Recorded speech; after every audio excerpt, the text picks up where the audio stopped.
In a previous video, we discussed the concept of rated speed, commonly used as a performance metric for EMUs and electric locomotives. Are there similar metrics for other types of vehicles?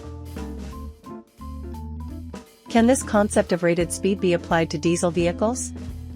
For electric transmission systems, since they are driven by electric motors, the concept of rated speed naturally applies, just like with electric vehicles. In electric systems, the same principles as those for electric locomotives and EMUs apply. The main difference lies in the source of electrical power, whether it comes from an overhead wire or a generator.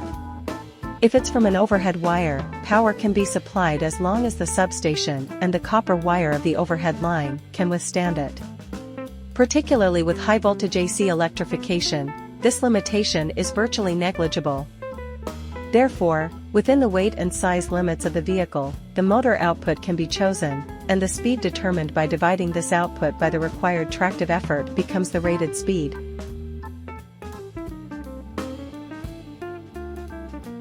However, this is not permissible with engine generators. First, there is an upper limit to engine output, and the power obtainable from it is determined by this output.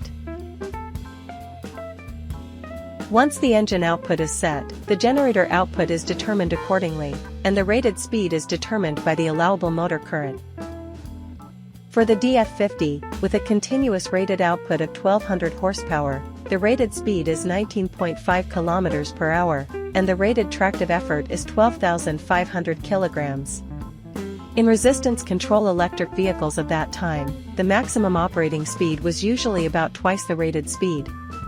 One might wonder if such a low rated speed is suitable for hauling passenger trains, but this is where the advantage of electric systems becomes apparent.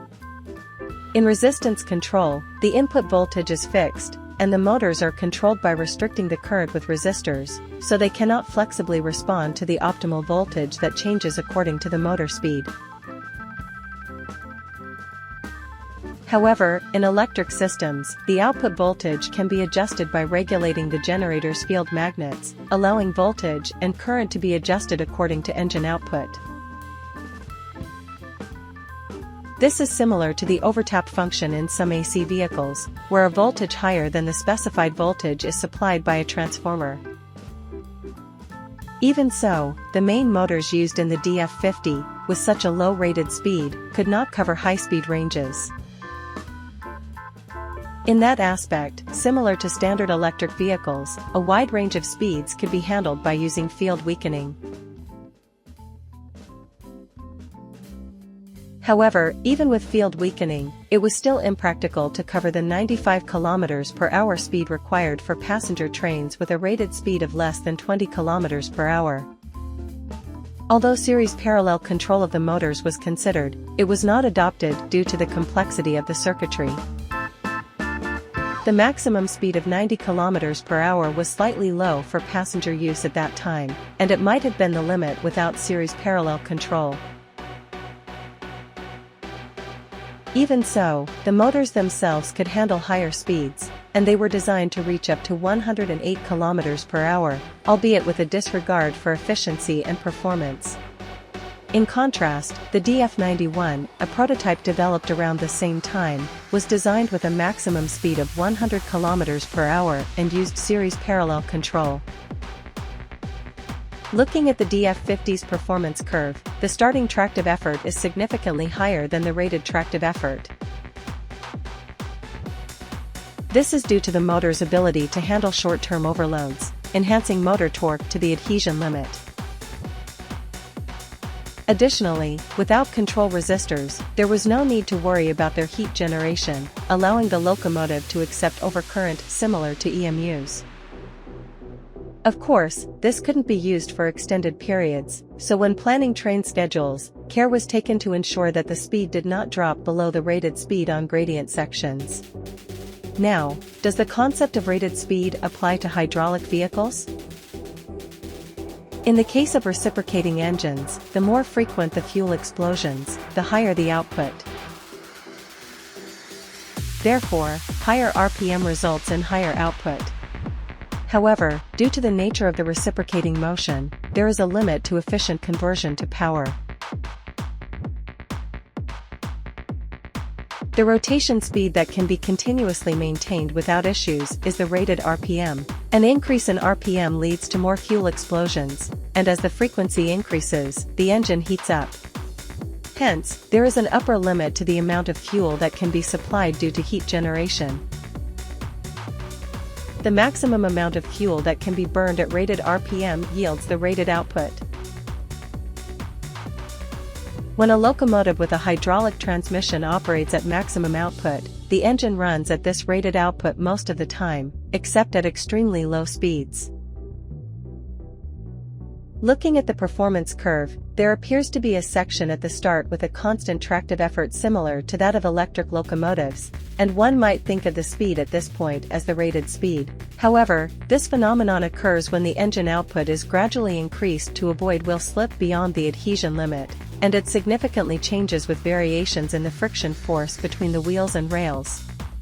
The heavier the axle load and the higher the friction coefficient, the higher this point shifts. Conversely, it shifts lower in the opposite conditions. The engine runs at rated speed, but the vehicle speed changes significantly due to the transmission's action. Therefore, the concept of vehicle rated speed derived from the motor characteristics, as with electric vehicles, cannot be applied. Now, let's consider diesel multiple units, DMUs, with direct coupling stages. In the case of DMUs, the traction time is shorter than that of locomotives, so to effectively utilize engine performance, they operate at outputs higher than the continuous rated output. During the JNR era, this setting was referred to as continuous maximum output or 30-minute rating. Present-day DMUs do not use the term continuous rated output. Instead, performance is indicated by this continuous maximum output. For example, the DMH-17 had a continuous rated output of 180 horsepower and a continuous maximum output of 210 horsepower. The DML-30 HSA had a continuous rated output of 500 horsepower and a continuous maximum output of 590 horsepower. When the Kiha 183 was introduced in Hokkaido, its output was reduced to 440 horsepower, disappointing DMU enthusiasts, but the Kiha 183 500 series saw a restoration to 550 horsepower, which was celebrated. However, by that time, the use of continuous rated output had shifted to continuous maximum output. If we were to describe the original Kiha 183 using the standards of the 500 series, it would have had roughly 500 horsepower, so the increase in output was not as dramatic as it seemed. Continuous maximum output is set to deliver 15% to 20% more output than continuous rated output. The difference lies in the RPM. The DMH-17 had 1500 RPM for continuous rated output and 1800 RPM for continuous maximum output, while the DML-30 had 1600 RPM for continuous rated output and 2000 RPM for continuous maximum output. Because DMUs have direct coupling stages, the speed at which the engine runs at this continuous rated RPM can be referred to as the rated speed, but this term is rarely used.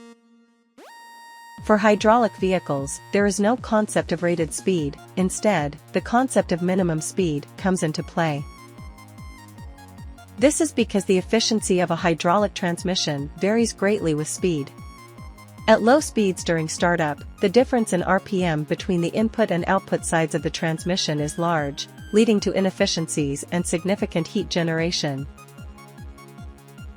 When transmission oil heats up, it deteriorates, limiting operation within the capacity of the oil cooler.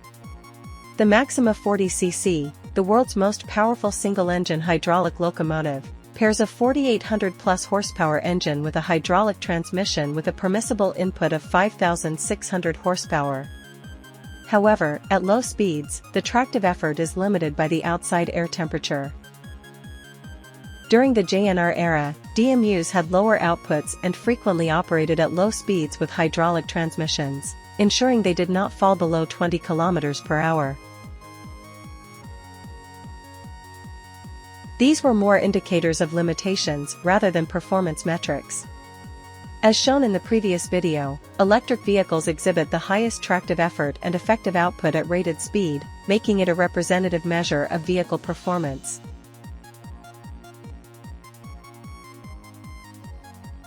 Conversely, in DMUs, the maximum tractive effort occurs at startup, and the maximum output occurs at the highest speed, meaning there isn't a single point that represents their performance effectively.